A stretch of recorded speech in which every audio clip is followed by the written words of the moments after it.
Shalom. First and foremost, I'd like to begin by giving all praise, honor, and glory unto Yahweh, Bahashem Yahushai, Bahashem Rakadash. Double honors to the elders and to the apostle of Great Millstone, and enough respect to the brothers out there pushing and spreading the gospel of Yahweh, Bahashem Yahushai, to the four corners of the world. Now, through the spirit and power of Yahweh, Bahashem Yahushai, just want to continue on the lesson on the Feast of Israel, and in this particular lesson, I'm going to be focusing on sabbatical year and the year of Jubilee, right? And Lord willing, this be edifying. So I believe this is going to be pretty quick because it goes straight to the point. The sabbatical year was every 7 years, and the year of Jubilee was the year right after every 7th sabbatical year.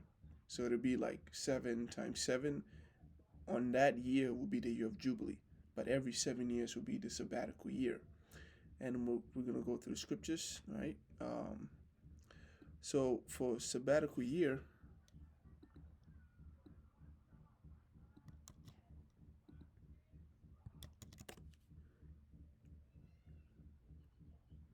this is Leviticus chapter 25, starting from verse 1. Verse 1, it says, And the Lord Yahweh spake unto Moses in Mount Sinai, saying, Speak unto the children of Israel, and say unto them, When ye come to the land which I give you, then shall the land keep a Sabbath unto the Lord Yahweh. 6 years thou shalt sow thy field, and 6 years thou shalt prune thy vineyard, and gather in the fruit thereof. But in the 7th year shall be a Sabbath of rest unto the land, a Sabbath for the Lord Yahweh. Thou shalt neither sow thy field, nor prune thy vineyard. That which groweth of its own accord of thy harvest, thou shalt not reap, neither gather grapes of thy vine on dress, for it is a year of rest unto the land. And the Sabbath of the land shall be meat for you, for thee, and for thy servant, and for thy maid, and for thy hired servant, and for the stranger that sojourneth with thee. So the sabbatical year is sort of like a year of rest, but a year of rest for the whole year. There wasn't supposed to be any sort of work that had impact on the land, any physical impact on the land. So any, sowing or plowing or harvest of any kind, that we were not supposed to, be getting into. But the scripture, emphasized that the things that grow off of the land is fine. The land is just gonna naturally grow vegetation, but our impact on the land, as far as what grows on the land, that kind of work was supposed to cease every 7 years. And when it comes to the year of Jubilee, right, because it says here the year of the sabbatical year and the year of Jubilee.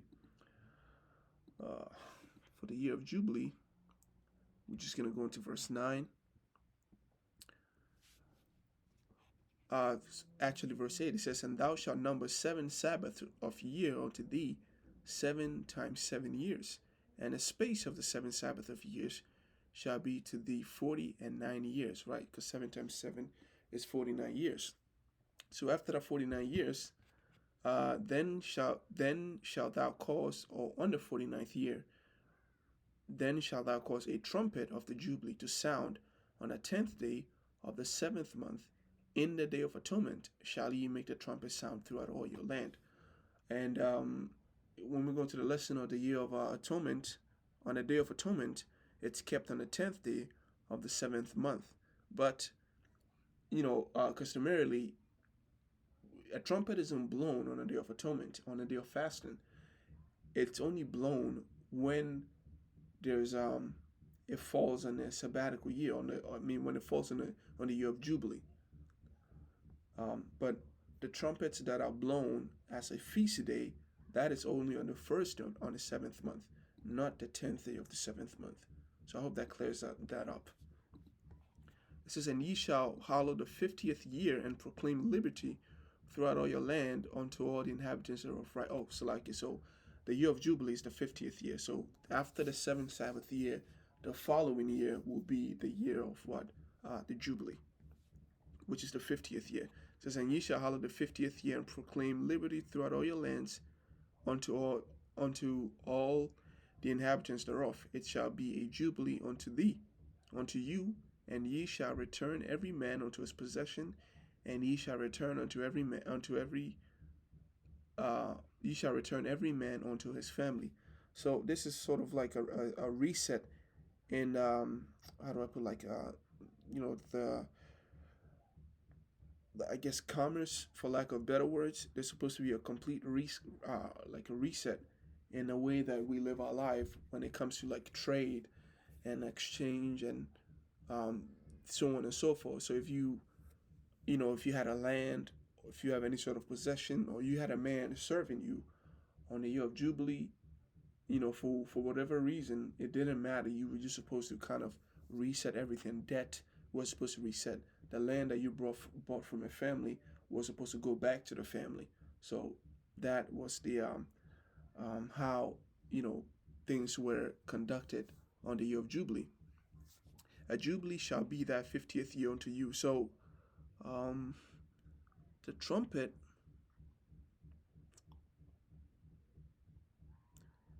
So I believe the trumpet is sound on the year before the year of Jubilee, if I'm not mistaken. Thou shalt cause the trumpet of Jubilee to sound on the 10th day. Yeah, I admit I was a bit confused on this one. So on the 49th year, the trumpet of Jubilee is supposed to be sound. And then the 50th year, the following year, that year is hallowed.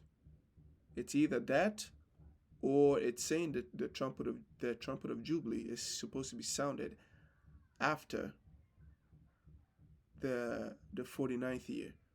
So it's a bit unclear on that. Let me go into the different translations.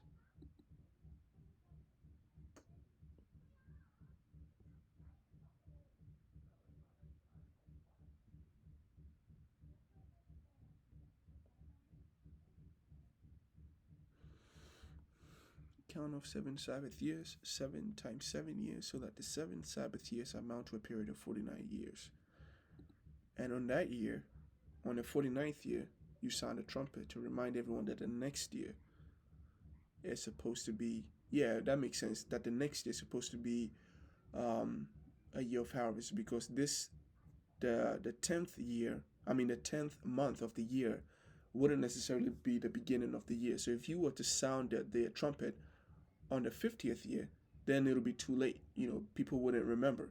But if you sound it on the 10th year of the previous year, then people know that they have a few months to put things into order. So yeah, you would sound the trumpet on the 49th year, and then the 50th year you would carry on what is expected of you on the 50th year. This is a jubilee shall be that 50th year be unto you. A jubilee shall that 50th year be unto you. Ye shall not sow, neither reap that which groweth of itself in it, nor gather the grapes in it of thy vine undressed. So, you're not supposed to sow, and you're not supposed to reap of the things that grow of itself. And I believe if you go into the law, if you read in the book of Deuteronomy later on, the scripture talks about how the Most High, has to have things set up to where we will be good. Right? He was going to give us things abundantly on the 49th years, and it will sustain us throughout the next year on the year of Jubilee. It says, for it is the Jubilee, it shall be holy unto you. Ye shall eat the increase thereof out of the field. In the year of this Jubilee ye shall return unto every man his possession. Ye shall return every man unto his possession. And if thou sell out unto thy neighbor, or buyeth aught of thy neighbor's hand, ye shall not oppress one another. According to the number of years after the Jubilee thou shalt buy of thy neighbor, and according unto the number of years of the fruit shall he sell unto you. And what this means is that, when the year of Jubilee is close and you buy something from someone, the value of that thing is supposed to reflect the year of Jubilee. If you're buying something that requires you to return it on the year of Jubilee, and the year of Jubilee is in 3 years, the price of that thing is supposed to decrease significantly, because you can only have it for 3 years. Or if you buy something that, on the 49th year and on the 50th year, that means you're supposed to have like 99% off. So this is pretty much what the scriptures is telling us right now. Um, if thou sell aught unto thy neighbor or buys aught of thy neighbor's hand, ye shall not oppress one another, right? Don't try to make a fool of one another. Don't try to make a profit of one another. Or let me get him. Let me trap him to where I sell him full price, but then I know I'm gonna get it right back. Don't try to do none of that. According to the number of years after the Jubilee, thou shalt buy of thy neighbor, and according unto the number of years of the fruit shall he shall sell unto thee. So this is the explanation of that. It says, according to the multitude of years, thou shalt increase the price thereof, and according to the fewness of years, thou shalt diminish the price of it. For according to the number of years of the fruit does he sell unto thee. Ye shall not therefore oppress one another, but thou shalt fear thy God, for I am the Lord Yahweh your God. Wherefore ye shall do my statutes and keep my commandments and do them, and ye shall dwell in the land in safety, and the land shall yield her fruit, and ye shall eat your fill and dwell therein in safety. Right. It says, and if ye say, what shall we eat the 7th year? Behold, we shall not sow, neither gather in our increase. Then I will command my blessing upon you in the 6th year, and it shall bring forth fruit for thee 3 years. Right, because remember, the year of Jubilee itself, we're not supposed to, for the whole year, we're not supposed to do any work on the land. But remember too that the year before is the sabbatical year. That's the 49th year, 7 times 7. So on that 7th year too, it's we're not supposed to do any work. So there'll be 2 years in which nothing is being done. So the Most High saying that naturally, we will have a question. Well, what are we supposed to eat? How are we supposed to sustain ourselves? And he says he will command a blessing upon us in the 6th year, which will be the 40. What was it? The 46th year? Yeah, I mean the 48th year, and then it'll bring for these for 3 years. So we will use one for the 48th year, 49th year we will use, and then for the 50th year we would use it, and then we will go into the next year, and then we will rinse and repeat. It says then we will be allowed to sow into the land, and we will sustain ourselves from then on. It says, and ye shall sow the 8th year, and eat of old fruit until the 9th year. Until the fruit come in, ye shall eat of the old store. Or as a matter of fact, too, before even the harvest comes in, on the day where when we're supposed to plant, he would have it to where like there's still enough to where we eat until what we have planted grows, right, and then we can harvest it and eat for ourselves. And as a matter of fact, I believe this is something that he warned us about. I'm trying to think of a precept. Let me see. Rain, Egypt.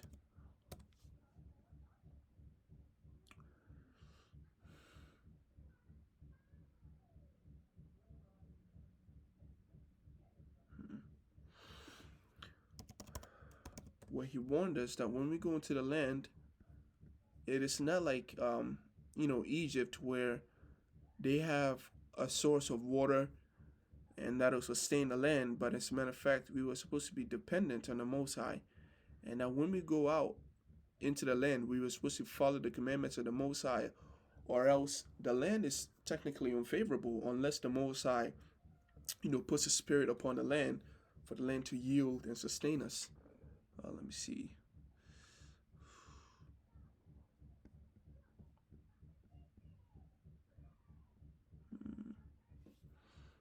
It might have been the book of Deuteronomy. I don't read.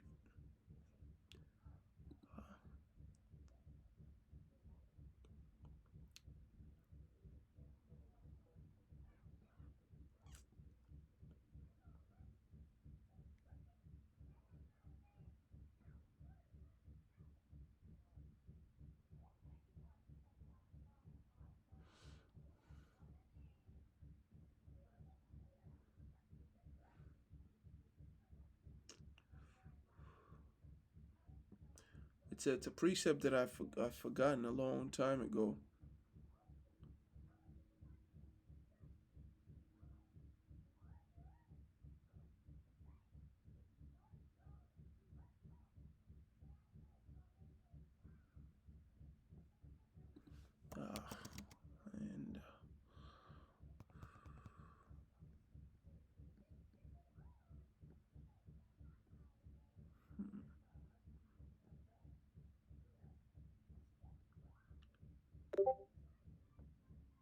Yeah, I'd forgotten.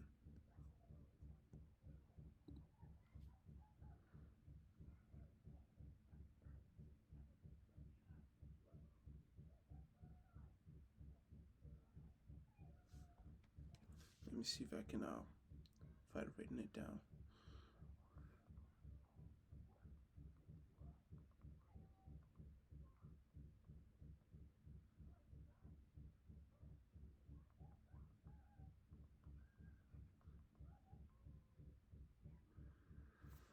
All right.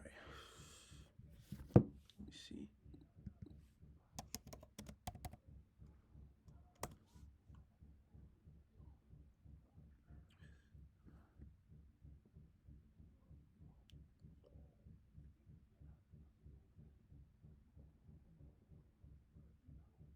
Right.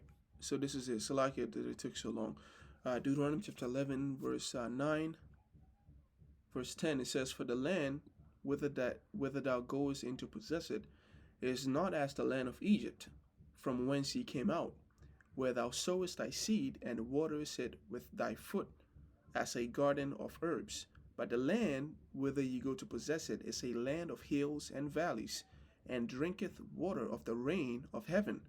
Because this is uh, the Mosai chose that land specifically to prove the faith of our nation, right? To provoke us to be obedient unto the Most High. He put us in a situation where we would have to be dependent on Him, right, and learn righteousness, learn how to be obedient. So He's saying that the land that He's putting us, it's not like Egypt, where we have they have the Nile River right there, where there's irrigation systems, and you could just plant and water it, go fetch some water, or you can create channels and water your gardens. But it says, but the land that we go to possess it, it's a land of hills and valleys, right? There ain't no water source, stable water source there. It's only a land that drinks from the rain of the heaven, a land which the Lord Yahweh thy God cares for. So it's only He who cares for it.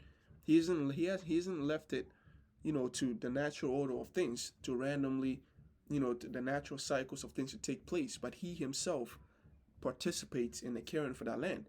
It says, "The eyes of the Lord thy God are always upon it, from the beginning of years even unto the end of the years. And it shall come to pass that if ye shall hearken diligently unto my commandments, which I command you this day, to love the Lord Yahweh your God, and to serve Him with all your heart and with all your soul, that I will give you the rain of your land in His due season, the first rain and the latter rain, that thou mayest gather in thy corn and thy wine and thine oil. And I will send grass in thy fields for thy cattle, that thou mayest eat and be full." Right? "Take heed to thyself, so that your heart be not deceived, and ye turn aside and serve other gods and worship them. And then the Lord Yahweh your God's wrath be kindled against you, and He shut up the heavens, that there be no rain, and that the land yield not her fruit, and lest ye perish quickly from off the good land which the Lord Yahweh giveth you." Right? And the Lord, the scriptures really, explains that perfectly with what we read in Leviticus 25th, where it says that you're supposed to give the land a rest. He doesn't care if the other lands that the heathens dwell in is continuously farmed. It's, day in and day out. He doesn't care about that, but because that kind of ruins the land. And I actually made a video about about um, this documentary. Um, what was it about? The nutrients in the soil have been like stripped because of like over farming, right? Because of the heavy equipment that they use in the soil, they've stripped all the soil from nutrients. So fruits really can't grow well. That's why they have to rely on GMOs, and that's why they have to rely on pesticide and all these chemicals, and for the land to bear fruit, because they've done it too much. But the Most High really cares about the land of Israel, so He said He doesn't want that to happen to it. Right? So we follow the words of the Lord. He will do His part as long as we do our part. And this is the commandment that we read of in the book of Leviticus chapter 25. So in the sabbatical year, every 7 years, we don't farm the land. And in the year of Jubilee, which is every 7 sabbatical year, we're also not supposed to farm the land. And sabbatical year, it's simply, no no work done on the land. And in the year of Jubilee, no work. Plus, there's supposed to be a complete reset of society in terms of what? In terms of buying and selling. Whatever you had bought from someone, if it's eligible to bring to give back to them, you give it back to them. And I'm saying eligible because, like, for example, if you buy food and you eat it, you can't give it, you can't vomit it out, you know, or defecate it out and give it back to someone. Obviously, it doesn't work that way. But like something like land, that you can give that back. That's pretty much what the scripture is talking about. And says, the year of Jubilee is the only year where a memorial trumpet is blown on the Day of Atonement, and I covered that. So I read the book of Leviticus chapter 25. Let's finish it off. I don't know which verse I left off on.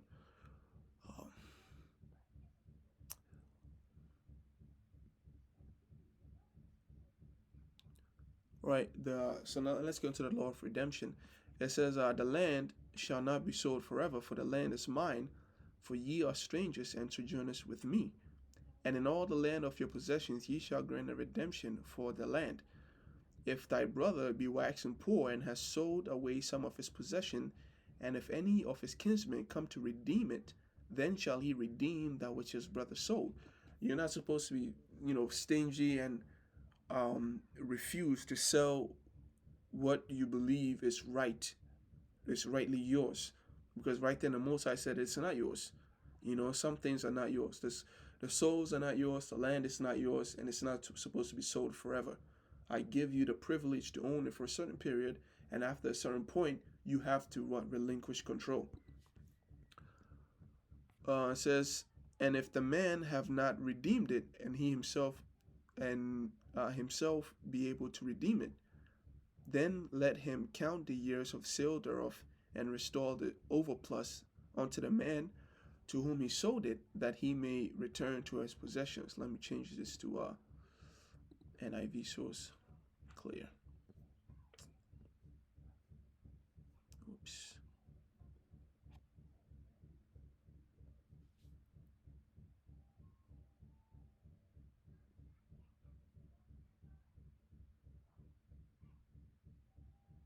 Right, so verse 23, it says, the land must not be sold permanently, because the land is mine, and you reside in my land as foreigners and strangers. And throughout the land that you hold as a possession, you must provide for the redemption of the land. If one of your fellow Israelites become poor and sell some of their property, their nearest relative is to come and redeem what they have sold. If, however, there is no one to redeem it for them, but later on they prosper and acquire sufficient means to redeem it themselves, they are to determine the value for the years since they sold it, and refund the balance to the one to whom they sold it. And they can then go back to their own property. But if they do not acquire the means to repay, what was sold will remain in the possession of the buyer until the year of Jubilee. It will be returned in the year of Jubilee, and they can go back to their property. And the Most High is merciful unto the poor. It says, anyone who sells a house in a walled city retains the right of redemption a full year after its sale. During that time, the seller may redeem it. If it is not redeemed before the full year has passed, the house in a walled city shall belong permanently to the buyer and the buyer's descendants, right? Because this law wouldn't quite fit in a city settings, because this is there's a countryside, and then there's country life, and then there's the city life. The city life is sort of like it's small. The land that you own in the city is relatively small to the land that someone may own in a countryside. And in the city, you may just own a house, a small piece of property. So once you can own that permanently, but when it comes to the land, spreading out the nations, it's not supposed to be permanent on the countryside. So that, if someone was to leave their hometown and go into the city to build a better life, and things don't quite work out for them, there's always some place that they can go back. They can always go back home and live off the land, right? The family land, the family property. But, if that's not the case, then that's when people become homeless. And then, people become so desperate, what happens, crime, and so on and so forth. So none of this year of Jubilee, the law that was given on the year of Jubilee, is supposed to prevent all this mess. It says, but houses in villages without walls around them that are to be considered as belonging to the open country, they can be redeemed and they are to be returned in the Jubilee. The Levites always have the right to redeem their houses in Levitical towns which they possess. So the property of the Levites is redeemable, that is, a house sown in any town they hold, and is to be returned in the year of Jubilee, because the houses and the towns of the Levites are their property amongst the Israelites. But the pasture land belonging to their towns must not be sold. It is their permanent possession. If any of your fellow Israelites become poor, let's go through this real quick.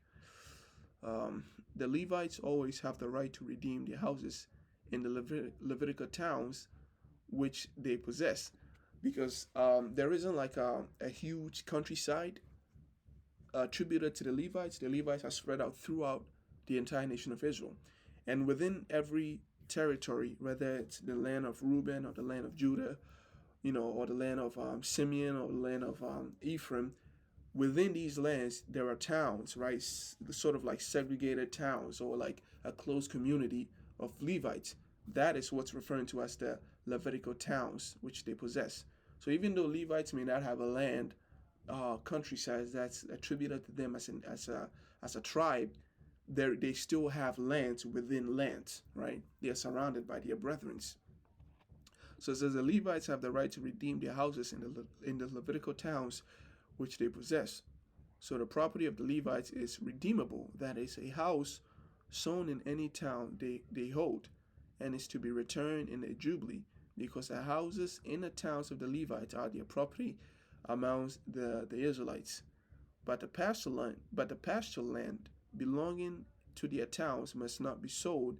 It is their permanent possession. So a Levite may sell like a house, but sort of like the pasture lands, you're not supposed to sell it, because they already don't have enough. They are amongst their brethren. They have like a small portion attributed to them. So no one really has the right to go into there and buy off the lands of Levites.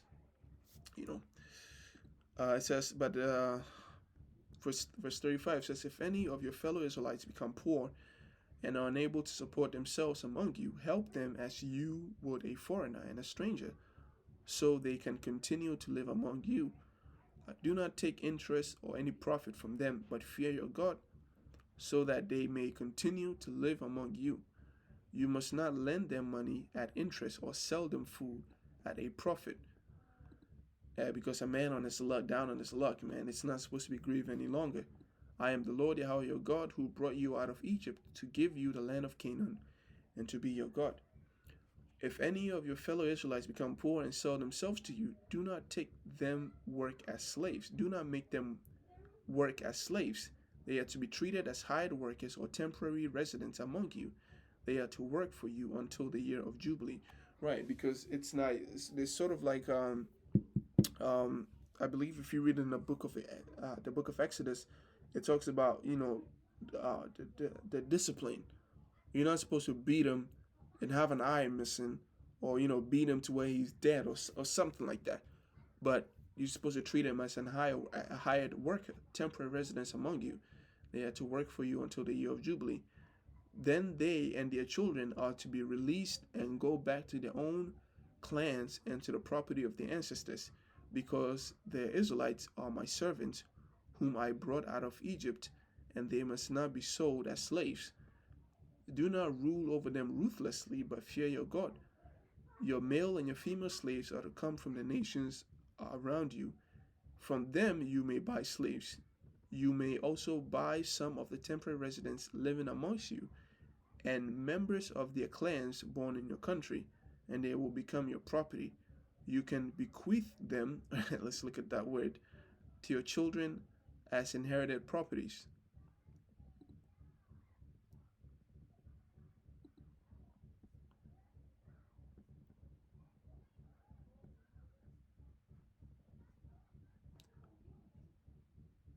Slack here for the banging. I don't know where that's coming from.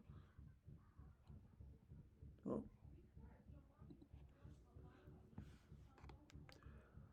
bequeath means to acquire as a possession. All right. All right.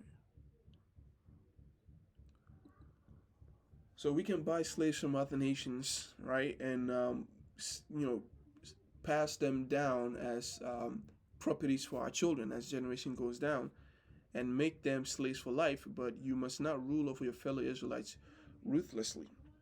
If a foreigner resides among you, become rich, and any of your fellow Israelites become poor and sells themselves to the foreigner or to a member of the foreigner's clan, they retain the right of redemption after they have been sold themselves. One of their relatives may redeem them. An uncle or a cousin or any blood relatives in their clan may redeem them. Or if they prosper, they may redeem themselves. They and their buyers are to count the time from the year they sold themselves up to the year of Jubilee.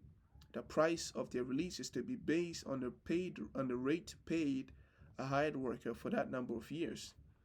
If many years remain, they must pay for their redemption a larger share of the price paid for them. If only a few remain until the year of Jubilee, they are to compute and pay for their redemption accordingly. They are to be treated as workers hired from year to year. You must see to it that those to whom they owe service do not rule over them ruthlessly, right? So if a stranger comes in and have an Israelite in captivity, we're supposed to keep an eye on that dude, scope him out, make sure he's doing everything he's supposed to do, and actually try to the best of our abilities to redeem that man from the hands of a foreigner, you know. It says, even if someone is not redeemed in any of these ways, they and their children are to be released in the year of Jubilee. For the Israelites belong to me as servants, and they are my servants whom I brought out of Egypt. I am the Lord Yahweh your God. So this is the feast of Israel, right? Or a day dedicated. That's pretty much what feast mean, or a holy day, or a special day. And concerning the sabbatical year and the year of Jubilee. So let's see what Deuteronomy chapter 15.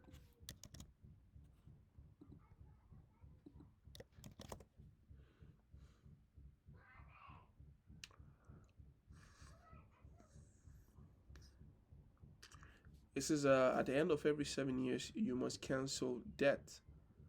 This is how it is to be done.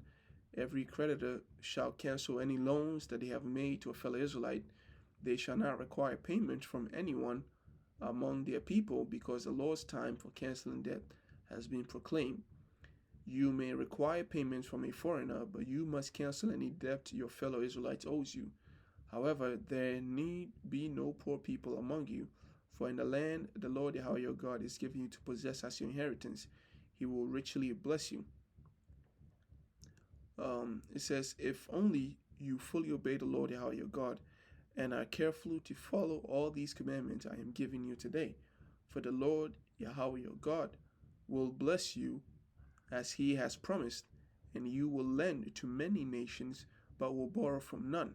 You will rule over many nations, but none will rule over you. If anyone is poor among your fellow Israelites in many of the towns of the land the Lord Yahweh is giving you, do not be hard-headed, hard-hearted, or tight-fisted towards them. Rather, be open-handed and freely lend them whatsoever they need. It says, then be not careful to harbor this wicked thought. The 7 years and the year of canceling debt is near, so that you do not show, so that you do not show ill will towards the needy among your fellow Israelites and give them nothing, right? Because you may have somebody trying to be slick. They'll be like, yo, man, oh, man, I know you need it. I got this money. I got it. But I know you ain't going to pay it back because the year of Jubilee is right around the corner. Then the most I said, don't be having that thought. If someone needs it and you have it, give it to them right away. And that's why the scriptures actually even says it, that when you have something for the needy, let me see.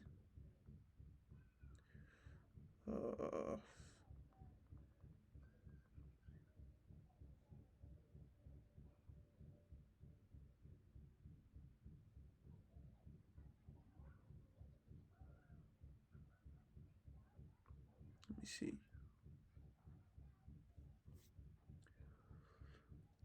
Proverbs chapter 3.